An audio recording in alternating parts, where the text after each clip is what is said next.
안녕하세요. 저는 30대 아내입니다. 저는 고등학교 때 만난 첫사랑이랑 결혼했어요. 우리는 같은 반이었는데 남편은 정말 순한 사람이었어요. 너무 순해서 이용하기 딱 좋은 스타일이었죠. 야, 나 바나나 우유 하나만 사주면 안 돼? 매점에서 마주쳤길래 나도 하나 사달라고 했더니 군말 없이 우유를 하나 사서 주더라고요. 막상 받고 나니 민망해서 괜한 소리를 했나 후회했는데 다음 날도 똑같은 우유를 사다 주더라고요. 나 사달라고 안 했는데? 아, 매점 갔는데 하나 남았길래. 고마워.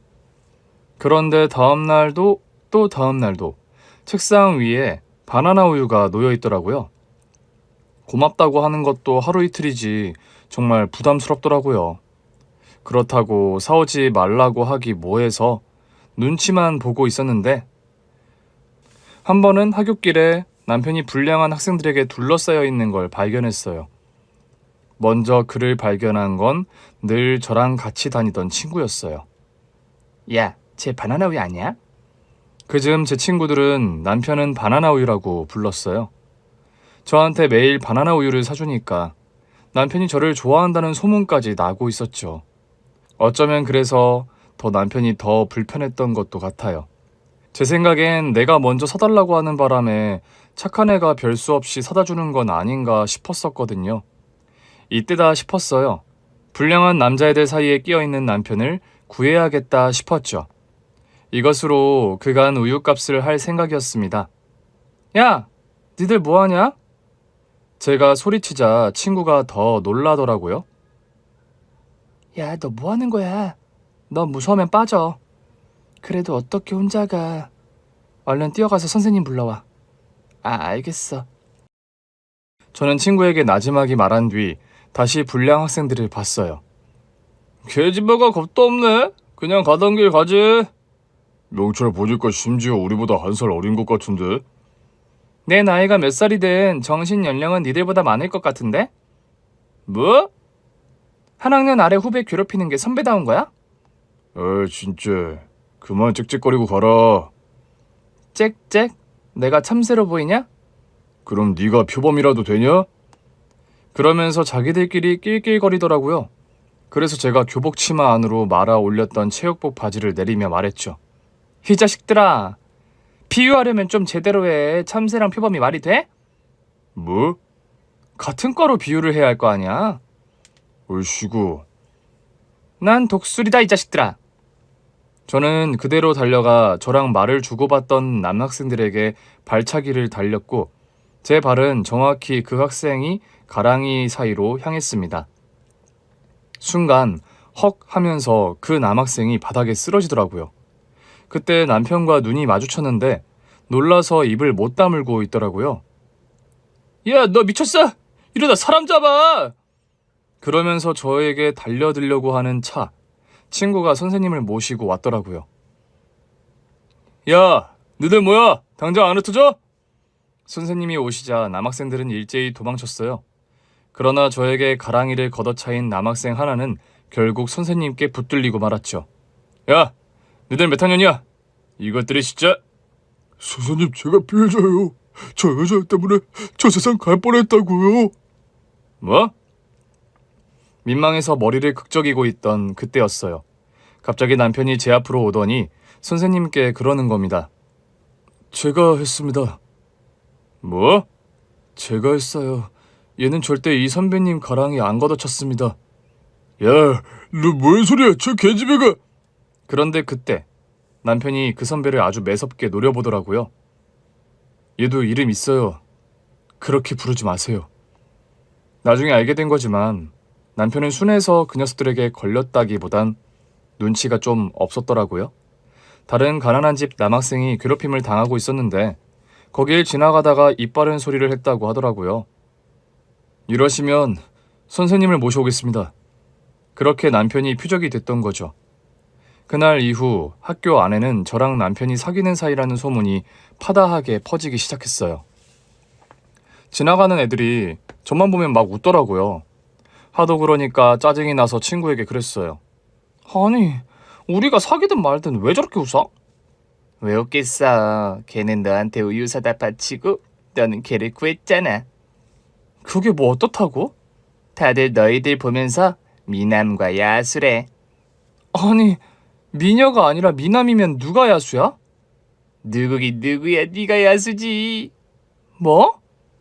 알고 보니 다들 우리가 사귀는 것에 관심 있는 게 아니라 우리의 역할이 바뀌었다는 데에 낄낄거리고 있었더라고요. 그 와중에 남편은 저에게 또 바나나 우유를 사다 줬어요. 야, 너 이거 그만 사와. 왜? 너 나랑 소문 알아, 몰라? 아, 그래서 그래? 기분 나빠? 넌 기분 안 나빠? 너는 완전 약골이 됐고 나는 야수가 됐다고. 우린 미남과 야수 커플이래. 난 괜찮은데. 뭐? 내가 야수라고 불리는데 괜찮다고? 아, 그게 아니라 우리가 커플이라고 불리는 거. 분명 고백 같은 말이었는데 그때는 화가 나서 따져 물었어요. 야, 넌 야수가 좋아? 네가 뭐든 상관없어. 그래서 계속 바나나 우유를 사다 주겠다고? 남자친구니까 사줘도 되는 거 아닌가? 그제야 그가 저를 좋아한다는 걸 알게 됐죠. 얼굴이 어찌나 뜨겁던지 그때부터 만나서 결국 결혼까지 이르게 된 거죠. 물론 결혼으로 가는 과정이 순탄하진 않았습니다. 특히 상견례 날은 잊을 수가 없죠. 상견례장에 갔더니 시동생이 떡하니 식탁 위에 구두 신은 발을 올려놓고는 저를 위아래로 흘겨보더라고요. 태도가 어이없었지만 첫 만남부터 싫은 소리 하고 싶지 않아 얌전히 자리에 앉았어요. 그랬더니 지나치지 않고 시비를 걸더라고요. 아이, 인사 안 해요? 설마 어이하고 부른 게 저라는 생각은 할 수도 없어서 주변을 두리번거렸어요. 그랬더니 식탁에 올려놨던 발끝으로 제 얼굴을 콕 찍듯이 가리키는 겁니다. 거기 우리 형이랑 결혼한다고 온 당신이요. 지금 뭐라고 했어요? 당신? 내가 왜 도련님 당신이에요? 난 도련님 형 당신이죠. 기분은 나빴지만 남편에게 어느 정도 들은 얘기가 있었어요. 그래서 나름 유쾌하게 받아친 건데 갑자기 시동생의 얼굴이 불그락 푸르락 해서는 저를 노려보는 겁니다. 지금 감히 시동생한테 말장난해? 감이라는 표현을 쓰는 것도 어이가 없는데 반말까지 하더라고요. 도련님 오늘 뭐 안 좋은 일 있으셨어요? 지금 내가 기분 안 좋아서 이런다 이거예요? 그게 아니고서야 왜 보자마자 저한테 시비를 거세요? 시비? 감히 시동생한테 시비? 혹시 감이라는 말이 어떤 뜻인지는 알고 쓰는 거예요? 나 도련님 형 아내 될 사람이에요. 그래서 뭐? 나한테 공주님 대접이라도 받겠다는 거야? 일단 말은 존댓말 하시죠. 상견례 자리였다 보니 웬만하면 웃고 넘어가려고 했는데 최소한의 예의도 못 갖추는 시동생을 아예 모른 척할 순 없었어요. 그랬더니 시동생도 존대는 하더라고요. 아니, 들어오자마자 쌩까니까 그러는 거잖아요. 아, 제가 인사를 안 해서 섭섭하셨구나? 이제 하려고 했죠. 저는 다시 웃으며 시동생에게 대응했고 시동생도 잠시 소강되는 듯 했습니다. 그러나 시동생의 무례는 계속됐어요. 밥을 먹으며 대화가 오가는데 불현듯 시동생이 우리 남편에 관한 얘기를 시작하는 겁니다. 우리 형이 어릴 때 완전 멍청했는데 도대체 형수는 우리 형 어디가 좋았어요? 고등학교 때문에 완전 찐따일 때 아닌가? 남편은 얼굴이 벌개져 있으면서도 아무 대꾸를 못 하더라고요. 지금이야말로 감히 저런 소리를 하나 싶어 받아치려는데 남편이 식탁 아래로 제 손을 잡더라고요. 자기는 괜찮다는 듯 일단 넘어가자는 듯 말이죠. 상견례만 아니었다면 상을 엎어버렸을 거예요. 일단 웃으며 상견례를 마친 뒤 남편에게 말했습니다. 나 자기 동생 저렇게는 못 둬. 원래 저래. 어릴 때부터 골 아픈 녀석이었어. 자기한테 좀 듣긴 했지만 이 정도일 줄은 몰랐어. 아무리 어머니가 오냐 오냐 키우셨어도 그렇지. 형한테 말버릇이 저게 뭐야. 어머니가 늦둥이라고 애처럼 키우셔서. 그럼 어머니랑 둘이 그렇게 살라고 해. 나랑 안 보고 살 거 아니면 그냥은 못 넘어가. 자기는 안 끼어들어도 되니까 조용히 내 편으로만 있어. 소용없을 텐데. 동생은 우리 집에서 왕이나 다름없어. 형이 있는데 동생이 왕이라고? 우리 집 분위기가 워낙 그래서. 그래도 난 못 넘어간다고. 내가 어머니랑 시동생 둘 다 꽉 잡을 거야. 자기 반대할 거면 나랑 결혼하지 마. 왜 그래? 그러지 마. 그냥 우리 둘이 행복하게 살면 되잖아. 그럼 엄마랑 동생 안 보고 살 수 있어? 에이, 그건 좀... 그럼 내 편만 해. 나한테 저러는 것도 열받지만 자기한테 그러는 거 화나. 결정해. 알겠어. 자기 하고 싶은 대로 해. 내가 자기 없이 어떻게 살아. 약속한 거다. 저는 남편에게 약속을 받고서야 속이 좀 풀렸어요. 그러나 한편 뭔가 이상하더라고요. 시동생이 늦둥이라는 건 알겠는데 그렇다고 어떻게 집안의 왕이 될 수 있는 건가 싶더라고요. 이미 장남이 있는 집에서 막내 아들이 태어났다고 그렇게까지 애를 망나니로 키울 수 있나, 형한테 함부로 하는 걸 두고 볼 수 있나 싶더라고요. 그제야 학창시절에 남편이 왜 그렇게 자신감이 없었는지를 알 것 같았어요. 망나니 동생에겐 막말 듣지, 부모는 그런 동생을 말리지도 않지. 그러니 무슨 자신감이 있었을까 싶더라고요. 이 얘기를 친구한테 했더니 친구가 농담처럼 그러더라고요. 진짜 네 남편 어디서 주워온 거 아니야?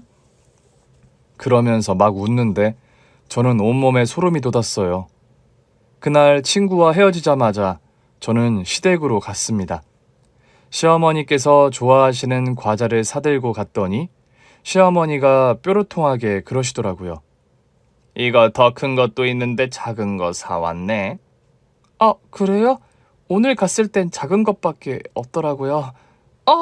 근데 저 배가 너무 아픈데 화장실 좀 써도 될까요? 뭔데? 똥 싸게? 네, 진짜 나올 것 같아서요. 그렇게 오만상을 쓰는 시어머니를 지나쳐 화장실로 달려갔죠. 제 목적은 시어머니의 칫솔을 가져가는 것이었어요. 그런데 막상 화장실에 들어가 보니 어떤 게 시어머니 칫솔인지를 모르겠더라고요. 파란색, 흰색, 보라색 칫솔이 있었는데 아무래도 보라색이 아닐까 생각하며 일단 챙겼어요. 그러나 보라색이 아닐 수도 있으니 시어머니의 머리카락 혹은 손톱도 필요할 것 같았습니다. 저는 빗을 들고 시어머니께 갔습니다. 뭐야? 우리 집 변기도 모자라서 빗도 쓰려고? 어머니, 요즘 머리숱이 좀 줄어든 것 같아요. 뭐, 내가? 네, 제가 머리카락 많이 나는 마사지 좀 해드릴까요? 그런 마사지가 있어?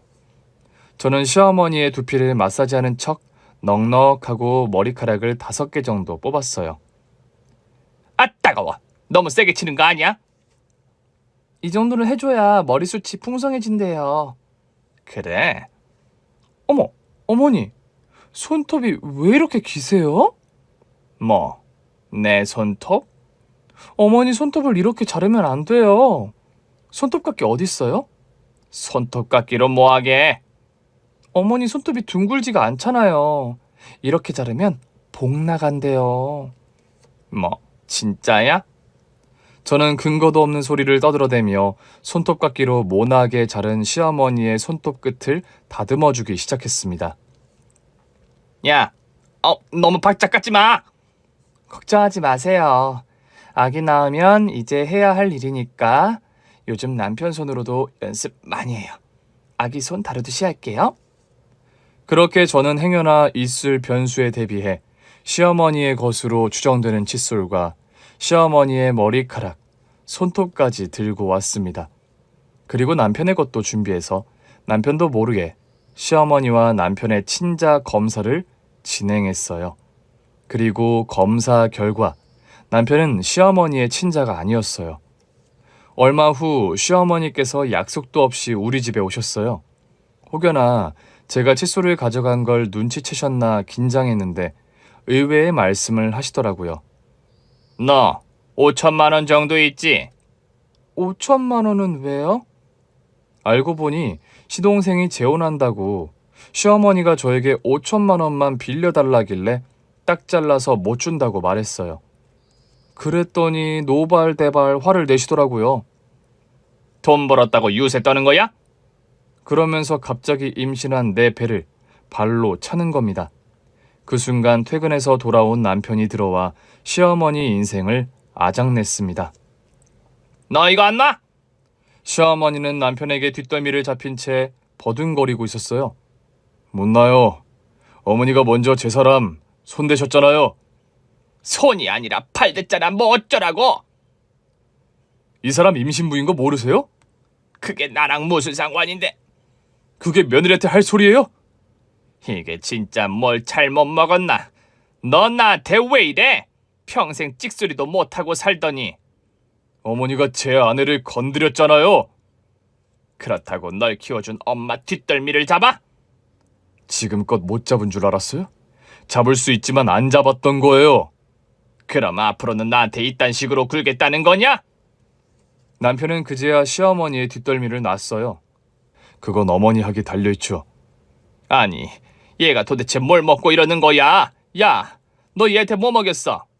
시어머니가 저를 보며 물었어요. 사과하세요. 뭐? 저한테 사과하시라고요. 방금 저한테 잘못하신 거 알죠?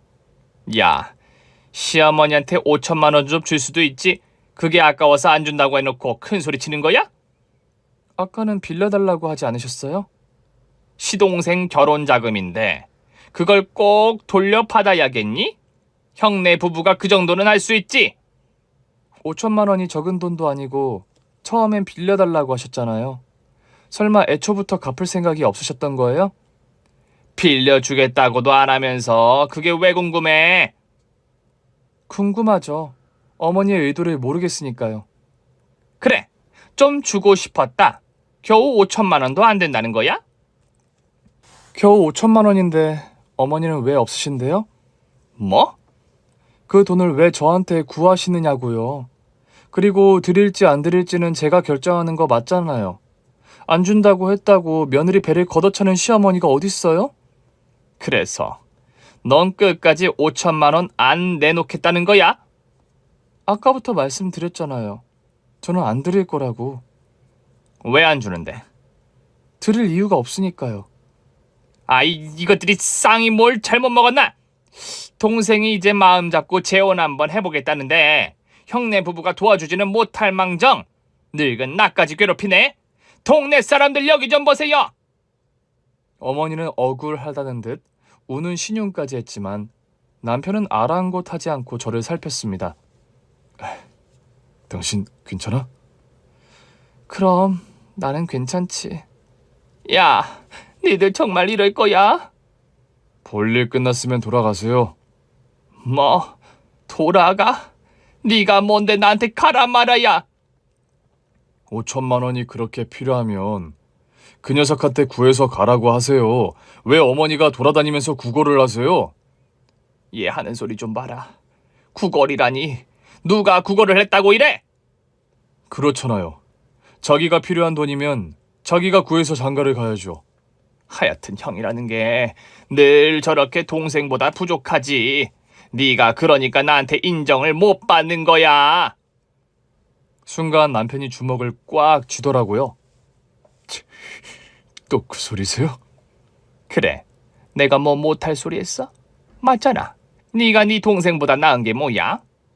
그럼 걔는 저보다 나은 게 뭔데요? 저 열심히 공부해서 좋은 대학 나왔고 좋은 회사도 다니고 있어요. 걔는 지방대 겨우 나와서 지금 백수잖아요. 그 나이가 되도록 자기 밥벌이도 못하면 나가서 돈을 벌어야지 무슨 재혼을 시켜요? 그럼 평생 혼자 살라고 해? 왜 평생 혼자 살겠어요? 자기 밥벌이하고 성실하게 살다 보면 짝도 만나겠죠.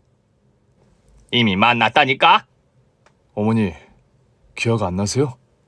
이 녀석 지난번에도 하라는 취업은 안 하고 덜컥 결혼부터 해서 온 가족이 다 고생했잖아요. 재수씨까지 백수여서 생활비 다 대주고 또다시 그 일을 반복하고 싶으세요? 이제 너도 장가 가서 와이프랑 2배로 벌잖아. 그럼 동생이랑 좀 나눴으면 되지. 그럼 저 사람한테는 왜 빌려달라고 하셨어요? 네가 퇴근했을 줄 알고 온 건데 아직 없길래 네 와이프가 알아들을 수준으로 말한 거야. 막말로 시동생 결혼 자금으로 5천만 원 빌려줘 놓고 달라고 하면 그게 인간이야? 상식이 없는 사람이지. 가만히 듣고 있자니 시어머니의 상식이라는 게 좀 이상하게 느껴졌습니다. 어머니한테는 상식이 뭐예요? 그거야. 가족끼리 어려우면 도와주고 나눠 쓰고 그게 상식이지. 늘 한쪽만 얻어쓰고 늘 한쪽만 줘야 한다면요? 예. 너 설마 한쪽만 얻어쓰는 게 내 아들이고 한쪽만 주는 게 네 남편이다 이거냐? 어머니 말씀 진짜 이상하게 하시네요. 도련님은 아들이고 우리 남편은 어머니한테 아들 아니에요? 아주 둘이 한통 속인 것 같아서 그랬다. 왜? 내 아들은 이러지 않았어. 내가 돈 달라고 하면 군말 없이 내놓고 내가 필요한 것 같으면 알아서 내놓고 그랬다고. 그래요? 그럼 이 사람 제 남편만 하라고 할게요. 저는 남편이 그렇게 살지 않았으면 좋겠거든요. 네 주머니 털까봐 그러지.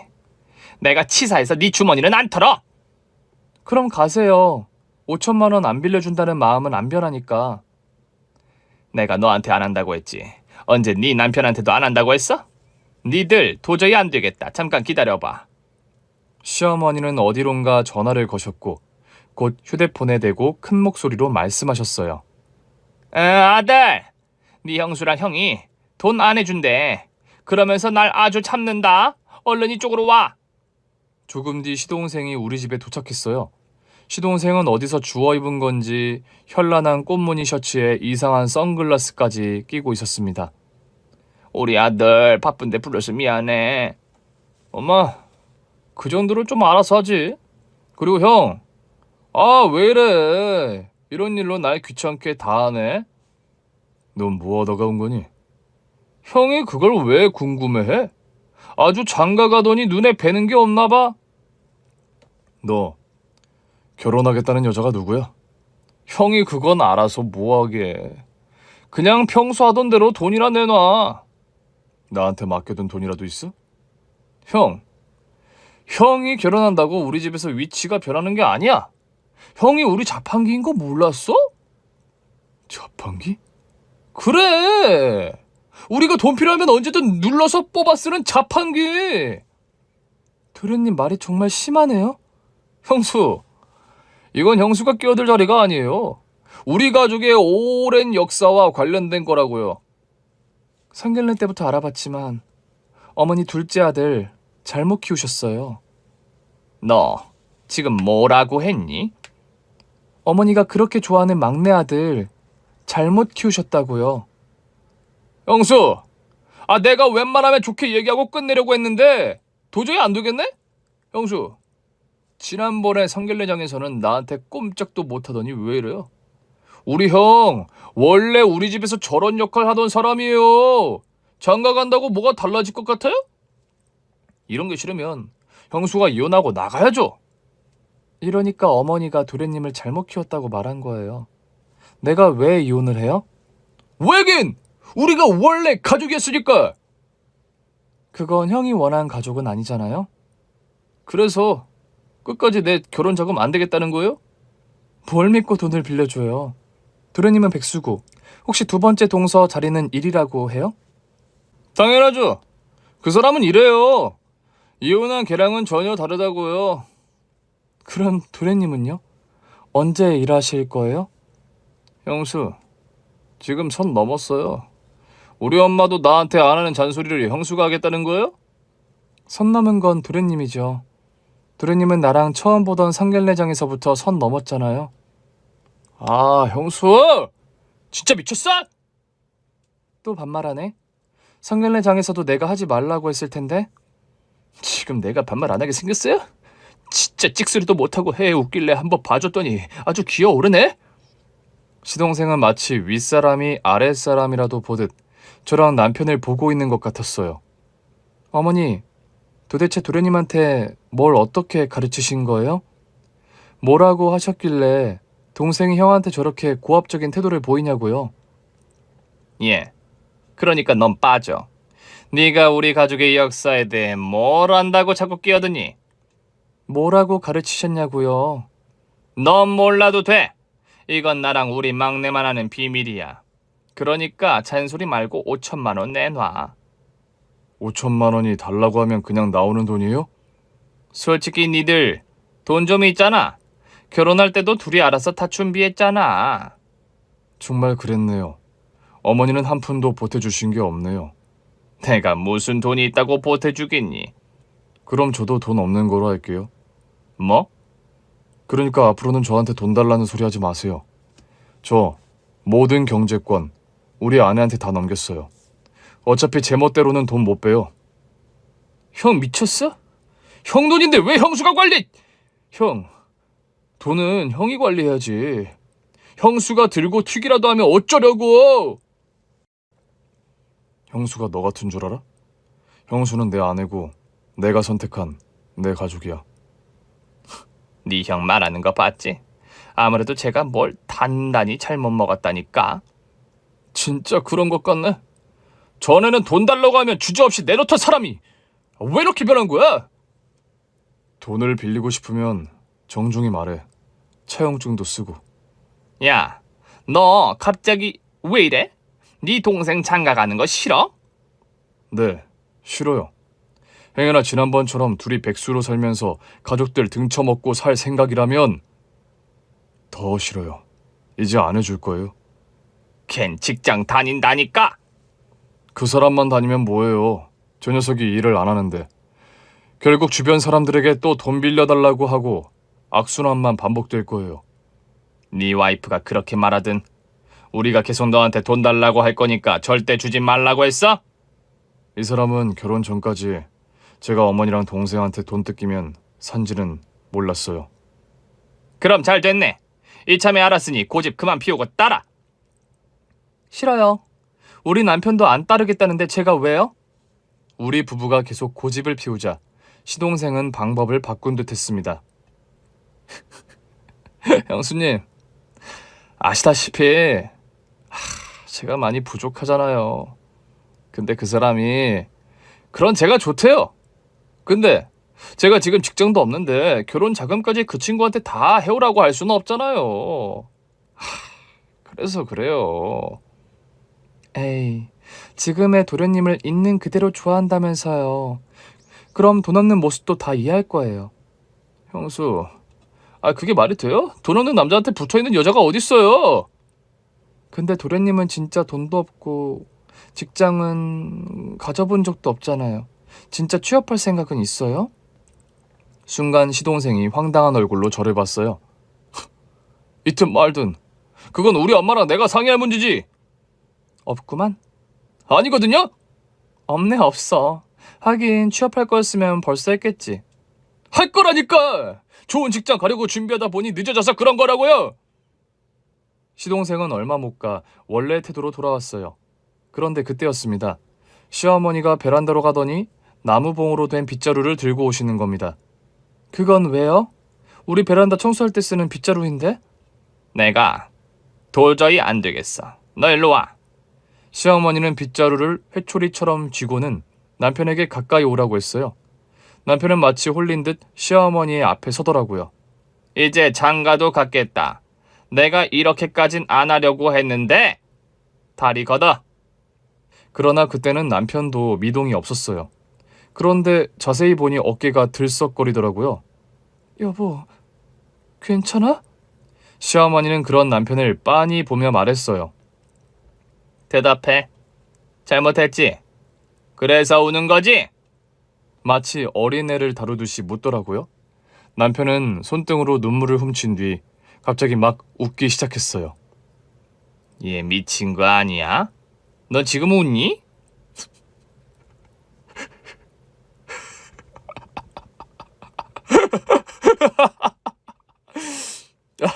죄송해요.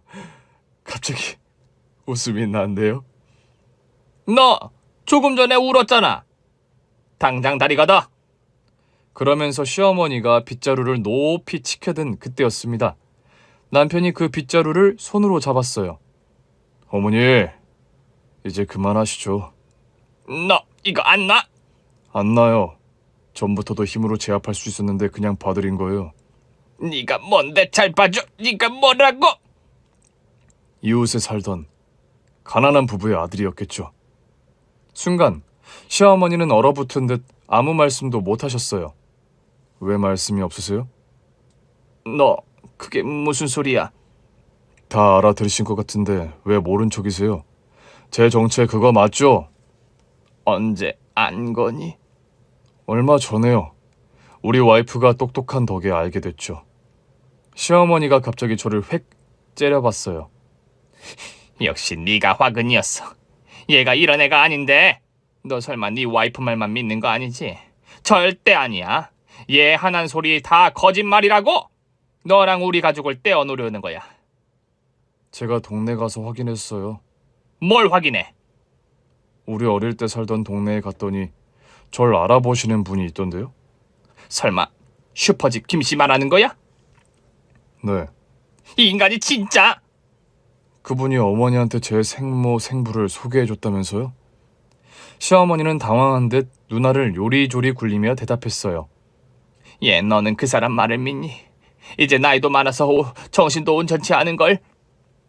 나이는 많아 보이셨지만 정정해 보이시던데요. 그날 밤의 일도 다 기억하고 계시고요. 그날 밤이라니. 어머니가 절 데리고 집으로 간 날이요. 그날 밤 이후 제 생모랑 생부는 동네에서 사라졌다고 하던데요. 그야 내가 가라고 했으니까. 인정하시는 거요? 시어머니는 엉겁결에 대답해놓고는 자신의 입을 손으로 가렸습니다. 인정은 무슨? 방금 어머니가 가라고 했다고 말씀하셨잖아요. 도대체 김씨가 뭐라고 했는데 이래? 내 생부 생모는 사라졌고 제가 어머니 집에서 크기 시작했다고 하셨어요. 어머니가 신신당부하셔서 입 밖에도 내본 적이 없는 말이었는데 저에겐 해줘야 할 것 같다고 하셨어요. 너도 참 이상하다. 갑자기 예전에 우리가 살던 동네는 왜 가는 건데? 확인해보고 싶었거든요. 제가 진짜 친자가 아닌 건지. 뭐? 남편은 방에서 친자 확인서를 꺼내와 시어머니께 보여드렸어요. 설마 너랑 내 친자 확인이야? 네. 보시다시피 친자가 아닌 거로 나오죠. 혹시 시어머니가 저를 보시더라고요. 우리 화장실에서 사라진 보라색 칫솔 그걸로 안 거니? 네가 잠깐 들른 뒤에 칫솔이 사라져서 이상하다 싶더라니. 네, 맞아요. 보라색 칫솔도 가져갔어요. 예, 그렇다면 이 결과는 엉망인 거야. 왜요? 보라색 칫솔은 내게 아니니까. 어머니께 아니라고요? 그래, 너 아주 헛물 제대로 켰다. 그래도 최소한 아버님 건 맞을 거 아니에요. 아무튼 내 건 아니라고. 시어머니는 그제야 건수를 잡았다는 듯 다시 당당해지셨고 옆에서 눈치만 보고 있던 시동생도 다시 거들기 시작했어요. 깜짝이야. 난 도대체 형수가 무슨 소리를 하나 했네. 칫솔을 가져가려면 제대로 가져가든가요. 모자가 저를 비웃더라고요. 저도 모르게 미소가 지어졌습니다. 어머니, 혹시 요즘 기억력 어떠세요? 얘가 또 뭔 뜬금없는 소리야. 내 기억력이 감퇴라도 했다는 거야? 안타깝게도 감퇴 맞는 것 같아요. 어머니, 그날 제가 가져간 건 보라색 칫솔만이 아니에요. 그럼 뭘 더 가져갔는데? 그날 제가 손톱도 깎아드리고 두피 마사지 해드린 것도 기억 안 나세요? 순간 시어머니는 모든 기억이 다 나신 듯 했어요. 너 그땐 날 속인 거야? 네, 어머니도 남편도 모르게 친자 검사했어요. 결과는 그렇게 나왔어요. 행여 보라색 칫솔이 어머니께 아니라고 해도 친자 검사는 가능하죠. 아버님 것이거나 시동생일 것일 테니까. 그래서 뭐? 아까 남편한테 왜 그 동네에 가냐고 물어보셨잖아요. 그래서 답을 하는 거예요. 남편에게 친자 확인 결과를 보여주니 한참을 펑펑 울었어요. 이제야 지난날이 이해가 간다고 하더라고요. 왜 자신만 늘 집에서 시종 같았는지, 왜 자신이 열심히 버는 돈을 왜 다 집에 가져다 바쳤는지도 알 것 같다고 했어요. 이렇게 하지 않으면 온전한 사랑을 받을 수 없다는 걸 본능적으로 알았던 것 같다고 하더라고요.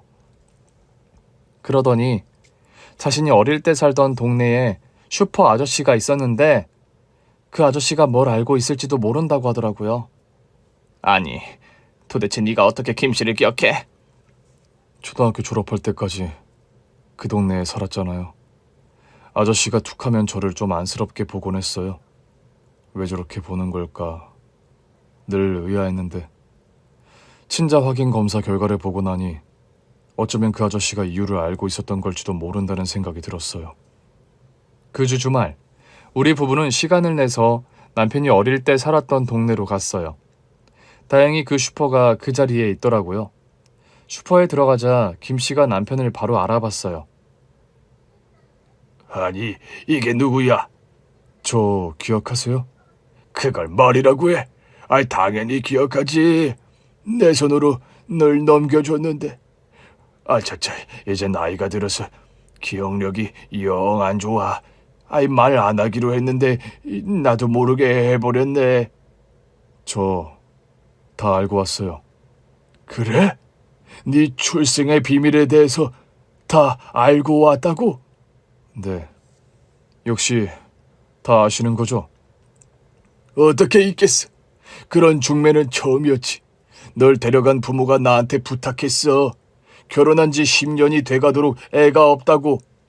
혹시 가난해서 애 못 키우는 부부라든지 그런 사람 좀 알아봐 줄 수 있냐고. 그땐 우리 슈퍼가 동네의 소문의 중심지여서 내가 종종 중매쟁이도 했었거든. 그럼 설마 맞아. 그래서 내가 동네 끝에 지하방에서 사는 부부를 소개해줬지. 그 부부가 돈이 없어서 밥을 못 먹고 있었거든. 내가 종종 라면이라도 챙겨다 주긴 했지만 그걸로 될까 싶더라고. 너도 있었고. 그럼 제가 몇 살 때 지금 엄마한테 온 거예요? 몇 살이랄 것도 없어. 태어난 지 얼마 안 된 갓난쟁이였으니까 너를 그 집에 보내는 대신으로 돈은 좀 받았을 거야. 돈 때문에 자식을 팔았다고요? 쉬운 일은 아니었겠지.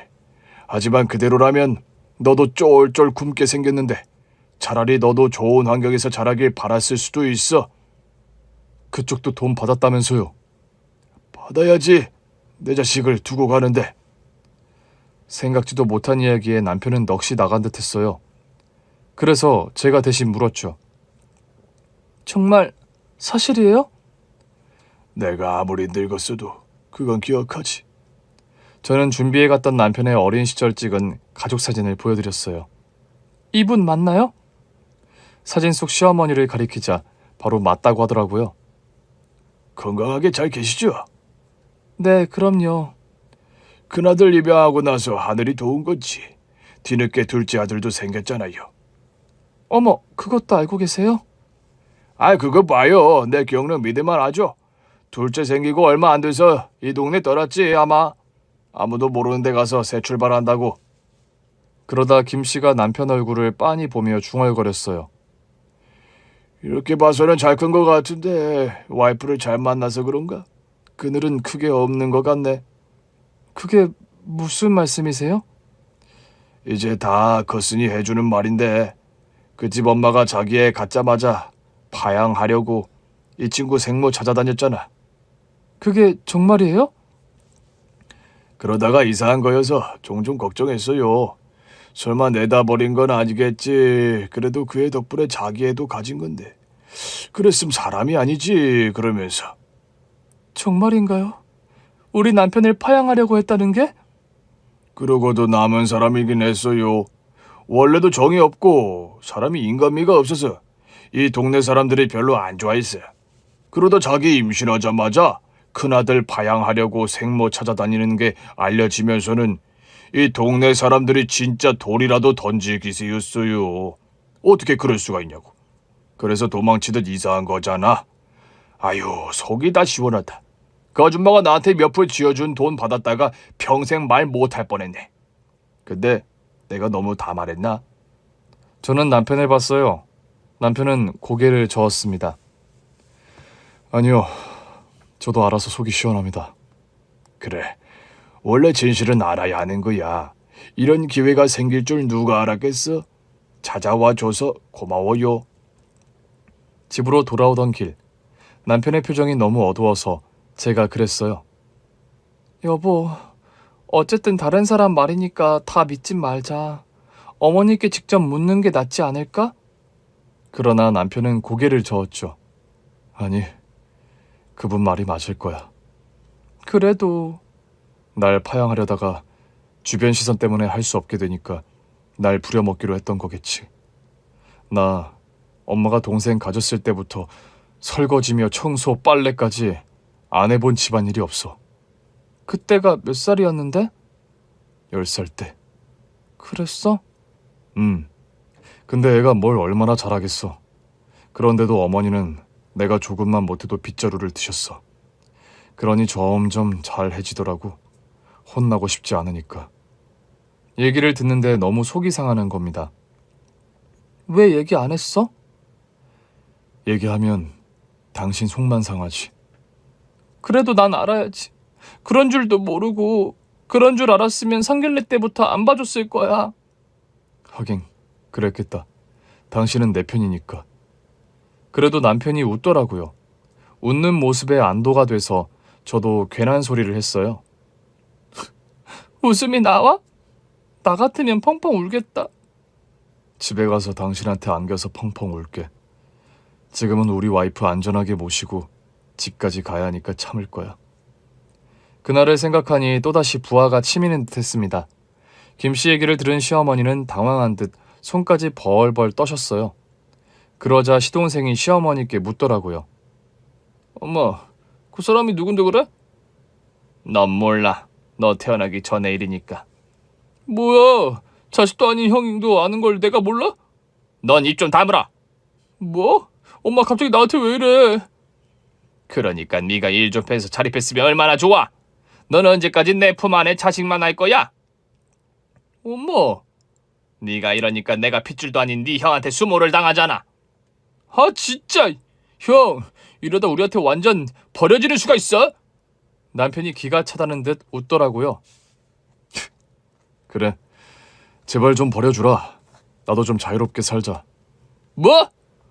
네 말대로 핏줄도 아닌 사람들을 위해서 너무 오래 살았잖아. 이제 내 아내랑 행복하게 살아야지. 형! 아 진짜 이럴 거야? 형은 결혼해서 행복하게 살면서 내 결혼 자금은 안 대준다고? 그럼 마지막으로 이것만 해줘. 나 진짜 잘 살게. 그럼 나도 너 잘 살길 바라지. 진짜야? 역시 우리 형 날 도와줄 줄 알았어. 그게 무슨 소리야? 내가 잘 살길 바란다며. 그러면 돈 주는 거 아니야? 네가 잘 살길 바라니까 돈은 주면 안 되겠지? 뭐? 네가 이렇게 된 이유가 뭔데? 네가 원하는 걸 다 해줘서잖아. 그래서 일부는 내 잘못도 있다고 생각해. 어릴 때는 나도 어렸으니까 어머니가 빗줄을 들고 혼내면 혼나야 하는 줄 알았지.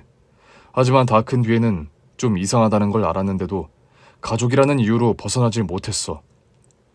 그래서 불량 학생들에게 둘러싸인 날 구해준 네 형수한테 평생을 바치겠다고 결심했던 걸지도 모르지. 넌 왜 갑자기 사랑 고백이야? 이 상황에서 우리 염장 지르는 거야? 어머니는 왜 큰아들이 사랑하는 아내랑 행복하다는데 그걸 싫어하세요? 누가 싫대? 동생은 결혼 자금이 없어서 저렇게 전전긍긍하고 있는데 너만 행복하다고 하니까 이러는 거 아니야? 어머니도 저 녀석이 이제라도 사람답게 살길 바라시면 이제 그만하세요. 그만하긴 뭘 그만해? 저 녀석이 원하는 거 다 해주시고 일 안 하게 그냥 두시는 거요. 어머니 진짜 아들을 망치는 지름길이에요. 우리가 평생 보살피면 되지. 제가 왜요? 뭐? 제 핏줄도 아니잖아요. 순간 시어머니는 멍하니 남편을 바라봤고 남편은 편안한 얼굴로 말했습니다. 저도 이제 제 핏줄 신경 쓰며 살래요. 그리고 어머니, 이제라도 원하셨던 거 하세요. 내가 원했던 거. 혹시 그 돈은 네가 해주려고? 하긴 네가 이럴 리가 없지. 역시 키운 정이 최고라니까. 파양이요. 그게 무슨 소리야? 다 들었어요. 어머니가 저 녀석 갖자마자 저 파양하고 싶어서 생모 찾으러 다니셨다고요. 그건 내가 그때는 저 생모, 생부 찾으려고 DNA도 등록해놨어요. 모든 것을 안 이상 계속 가족으로 사는 것도 이상하잖아요. 아들, 너 왜 그래? 너 진짜 나 버리려고? 우리 버릴 거야? 버리는 게 아니라 이제 그만하려는 거죠. 그동안 할 만큼 했잖아요. 저도 제 아내하고 제 핏줄에게 최선을 다할래요. 어머니께 배운 대로. 아들, 그래서 내가 너 파양했어? 안 했잖아. 안 하고 잘 키워줬잖아. 덕분에 너 좋은 대학도 나왔잖아. 아, 저 녀석에겐 몇백만 원짜리 장난감도 덥석덥석 사주시면서 제 대학 등록금은 없다고 노가다라도 해서 알아서 벌어서 가라고 하셨었죠. 그래서 전 학자금 대출받아서 대학 갔고요. 그건 그때는 아버지가 살아계실 때라 집이 넉넉해서. 그러니까요. 넉넉했는데 제 학비만 늘 없다고 하셨죠. 시어머니는 결국 말을 잃으셨어요. 남편은 시동생을 보면서도 말했습니다. 이제 다시는 찾아오지 마. 네가 결혼을 하든 말든 나는 궁금하지도 관심도 없으니까 초대할 필요도 없다. 형, 아 진짜 형수한테 홀려서 이럴 거야? 우리 이런 사이 아니었잖아. 그래, 우리 이런 사이 아니었지. 너는 항상 상석에서 밥 먹고 나는 너 먹고 남은 반찬으로 밥 먹고 언제나 네가 우리 집에서 왕자였고 나는 시종이었지. 맛있는 반찬은 한 번도 내 앞에 놓인 적이 없었어. 그걸 이상하다는 걸 좀 더 크고 나서야 알았지. 그래서 본능적으로 알았던 것도 같아. 그냥 모른 척하고 싶었던 거지. 내가 친자가 아니어서 이러는 거라면, 그게 사실이라면 난 정말 오갈 데가 없다고 생각했으니까. 그러다 형수를 만나서 마음의 안정을 많이 찾았어. 덕분에 공부 열심히 해서 좋은 대학도 가고 좋은 직장도 가게 됐지. 그러니까 지금의 나를 만든 건 네 형수야. 나는 이 사람이랑 행복하게 살 거야. 그럼 나랑 엄마는? 내가 할 수 있는 건 다 해준 것 같으니 알아서 잘 살아야겠지? 형 진짜 왜 그래? 형이 이러면 나 장가 못 가. 맞다. 마지막으로 조언 한마디만 해도 될까? 조언? 넌 지금 재혼할 때가 아니라 취직할 때야. 그 여자를 정말 사랑한다면 최소한 너도 돈을 벌어서 그 사람을 행복하게 해줄 생각을 하는 게 정상적인 생각이란다. 알겠니? 결국 시어머니와 시동생은 돌아갔고 비로소 집안이 조용해지자 남편은 바로 조경물을 받아와서 제 발을 담가 주었어요. 당신 오늘 힘들었지? 미안해. 2번 다시 우리 집에서 이런 일 없을 거야. 당신이 고생 많았지. 당신 배에 손댄 건 반드시 사과하게 할게. 나 진짜 괜찮아. 굳이 상대하지 마. 나 당신 없었으면 어떻게 살았을까? 저 사람의 요구에 맞춰서 가족의 일부라도 돼보려고 계속 끈앞풀이라도 잡으려 했을까? 내가 뭘 했다고. 다 당신이 한 거지. 당신 안에 스스로 잘 살 힘이 있었던 거야. 그렇게 말해주니 고맙네. DNA 등록은 언제 했어? 어제. 잘했어. 망설이다가 그냥 했어. 가난해서 자식을 버려야 했던 심정이 뭔지 잘 모르겠지만 한 번은 보고 싶어서. 나도 뵙고 싶어. 그리고 솔직히는 지금은 잘 지내셨으면 좋겠다. 잘 지내고 계시면 DNA도 등록하셨을 것 같아서. 그러게. 당신 진짜 똑똑하네. 그럴 수 있겠다. 물론 당신으로선 잘 지내는데 안 보러 온 게 화가 날 수도 있겠지만 염치가 없어서 오시기까지 시간이 걸린 걸 수도 있어. 며칠 뒤 시동생이 남편에게 울면서 전화를 걸어왔다고 해요. 자기 결혼 파토 났다면서 알고 보니 여자한테 직업이 있고 심지어는 초혼이라고도 거짓말을 했다라고요. 그 일로 시어머니도 우리 집에 찾아오셨는데 남편의 당부대로 문을 안 열어줬어요. 당분간만 더 견디면 될 일이거든요. 남편은 제가 조리원에 있는 동안에 왔다 갔다 하면서 새 집으로의 이사를 끝내놓겠다고 했어요. 다시는 시어머니나 시동생이 찾아오지 못하게요. 우리 부부는 곧 태어날 아기와의 만남을 기다리고 있어요. 남편도 비로소 만나는 자신의 핏줄이 너무 궁금하고 기대되는 눈치더라고요. 최근에는 남편과 출산 요가를 배우기 시작했죠. 남편도 처음엔 쑥스러워하더니 덩달아 심신안정이 되는 눈치더라고요. 아무래도 우리에겐 아기도 축복인 것 같아요. 그 혼란스러운 진실과 마주했지만 남편도 저도 태어날 아이를 위해서라도 서둘러 잊었거든요. 그리고 그 자리를 곧 태어날 아이를 향한 기쁨과 설렘으로 채우고 있어요.